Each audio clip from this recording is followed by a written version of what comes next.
Assalamualaikum dan selamat datang ke Studio Bola MY.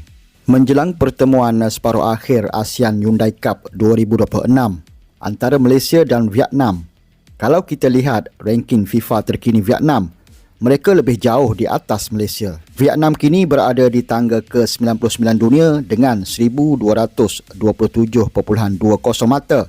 Manakala Malaysia pula di tangga ke-136 dengan 1086.22 mata.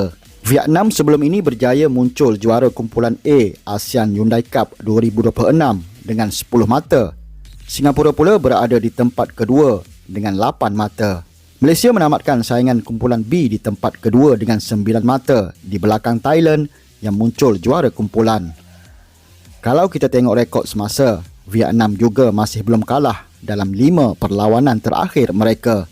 Dan yang paling menarik, rekod pertemuan terakhir memang tidak begitu memihak kepada Malaysia.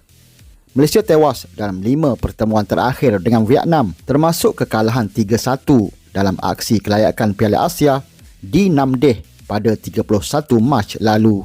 Tetapi dalam bola sepak ini, kita kadang-kadang tidak boleh tengok ranking semata-mata. Di atas kertas mungkin Vietnam lebih tinggi daripada kita. Tetapi di atas padang 90 minit macam-macam boleh berlaku. Aksi separuh akhir pertama akan berlangsung pada Ahad ini 16 Ogos jam 9 malam di Stadium Bola Sepak Kuala Lumpur Ceras. Jadi persoalannya sekarang, mampukah Harimau Malaya hentikan Vietnam dan bawa bekalan yang baik untuk aksi seterusnya? Sama-sama kita nanti.